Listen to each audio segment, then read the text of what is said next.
육도 윤회란 어떤 것일까?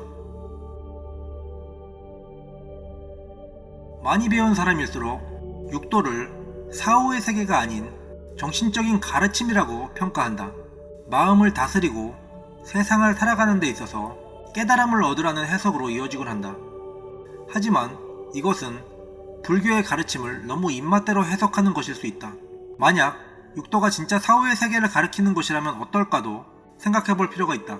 분명 육도가 사후가 아닌 살아있는 마음의 상태를 나타낸다는 사고방식이 이해하기에 혼란스러움이 더 적을 것이다.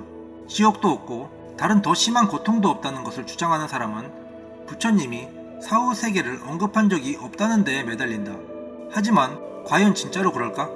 불경에서 사후의 예를 다루는 것은 수없이 많다. 이것이 모두 추상적인 것인 것일까? 만약 지옥과 극락이 우리의 마음 속에만 있는 것이라고 한다면 현재 화가 나는 마음은 지옥이고 용서하고 자유로운 마음을 가지는 상태는 극락이 되는 것이 된다. 하지만 깨달음이란 이렇게 아니란 것이 아니다. 지옥에서의 수명은 가장 고통이 적다고 하는 등활지옥조차도 인간계의 50년을 하루로 해서 그것이 500년간 이어진다. 지금 지구에서 살아가는 시간의 단위를 환산하면 약 900만 년에 해당한다. 한 번 지옥으로 떨어지면 쉽게 몇 년을 옥살이를 하고 돌아올 수 있는 것이 아니라는 것이다. 불교의 교리는 근본적으로 인과의 도리를 통해서 풀이되고 있다. 현재의 심중에 무언가가 있다면 그것은 죽은 후에도 결과적으로 남아있게 된다. 우리의 미래 중 가장 확실한 것은 죽음뿐이다. 어떤 인간이건 평등하게 반드시 맞이하게 된다. 죽은 후에 우리는 다른 세계에서 새롭게 태어나게 될 수도 있을 것이다. 여기서부터 육도의 사상이 나오게 된다.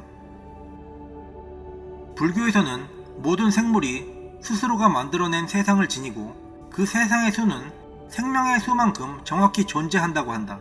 같은 세상에서 같은 시간대를 보낸다고 하더라도 그들의 눈에 보여지는 풍경은 사뭇 다를 수 있다. 사람이라고 하더라도 그 상이 호랑이상이거나 쥐상이거나 토끼상이거나 물고기상이거나 하는 성격을 띠는 경우도 세상을 구성하는 가치관이 다르기 때문일 수 있다.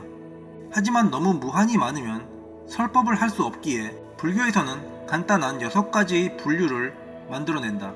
그것이 지옥, 악이, 축생, 수라, 인간, 천상인 것이다. 이것을 육도라고 한다. 때로는 이 분류가 오치라고 해서 약간 변형되는 경우도 있지만 말이다. 이 세계는 우리가 죽어야 갈 수 있는 세계의 분류이다. 이 6개의 세계는 천상계를 포함해 모두 혼란함의 세계이다. 지옥계. 지옥계는 고통이 매우 심한 세계이다. 지옥에서 내리는 눈의 온도는 현세의 용암의 온도라는 말도 있다. 지금 살고 있는 세계에서 느낄 수 있는 가장 극심한 고통을 한 방울의 물방울이라고 한다면 지옥에서 느끼는 고통은 바다와 같다고 전하고 있다. 이 세계는 무기한의 영속적인 세계이며 현세에서 살인을 하는 사람은 어김없이 떨어지게 된다고 한다. 악귀계.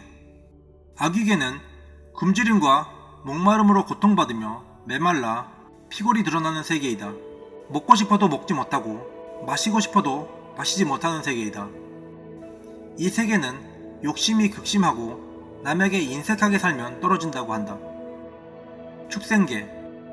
축생계는 동물이나 조류, 곤충, 물고기의 세계이다.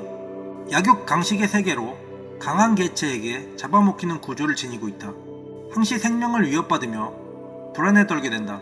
이곳은 인과의 도리를 이해하지 못하고 남의 행복을 시기하고 타인의 불행에서 즐거움을 얻는 어리석은 인간이 윤회하게 된다. 이 지옥계, 악의계, 축생계는 사막도라고 해서 특히 고통이 심한 세계라고 알려져 있다. 수라계. 수라계는 투쟁이 격한 세계이다. 싸움과 분쟁이 끊이질 않는다. 아수라장이 되었다는 말이 있듯이 매우 격하고 난폭한 세상이며 몸에 상처가 끊임없이 생겨나게 된다. 인간계. 인간계는 고통도 있으며 즐거움도 있는 우리들의 세상이다. 이 세계는 희로애락을 느낄 수 있는 유일한 세상으로 육도 중에서 유일하게 불법을 통해 깨달음을 얻을 수 있다. 지금까지의 고통과 공포, 괴로움만이 전부였던 세상과 비교하면 또 다른 선택의 기회가 주어지는 셈이다. 이 세계를 교육의 장이라 일컫는 것은 스스로가 가르침을 배우고 선택할 수 있는 기회가 주어진다는 유일한 점 때문이다. 천상계. 천상계는 고통이 적은 즐거움이 충만한 세계이다. 하지만 즐거움, 쾌락만이 존재하는 세계가 아니며 혼란스러움이나 슬픔도 존재한다. 천상계에서는 나이를 먹으며 젊어서 즐거웠던 만큼 늙어서 고통을 받게 된다. 불교에서 말하는 이 육도의 세계는 모두 일괄되게 혼돈을 지니고 있다. 고통을 수반하고 잘못을 저지르게 된다. 과거에서부터 지금까지 계속해서 태어나고 죽고를 반복하며 고통을 느끼고 수레바퀴 돌듯이 육도 윤회를 하게 되는 것이다. 이 세계의 반복의 끝은 석가가 되었을 때 끝이 나게 된다고 한다. 육도 윤회에서 벗어나면 죽음과 동시에 정토에 이르게 된다. 이것을 정토 왕생이라고 하며 정토는 즉 극락이다.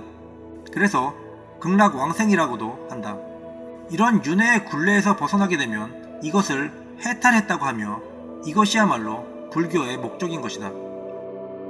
그 표를 얻을 수 있는 길은 오직 살아있을 때에만 가능하며 극락 정토에 들게 되면 항시 변함없는 행복을 손에 넣게 된다. 바로 절대적인 행복함의 세상이다. 우리가 정말로 행운아인 것은 그 표를 구할 수 있는 인간계에서 지금 이 순간 살고 있다는 점이다. 이것이 인간으로서 태어난 진정한 목적일지도 모른다.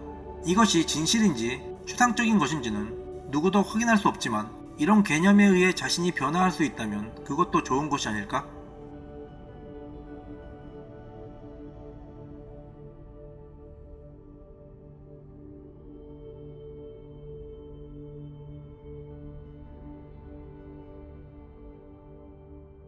유익하셨다면 구독, 좋아요, 알림 설정 부탁드립니다. 감사합니다.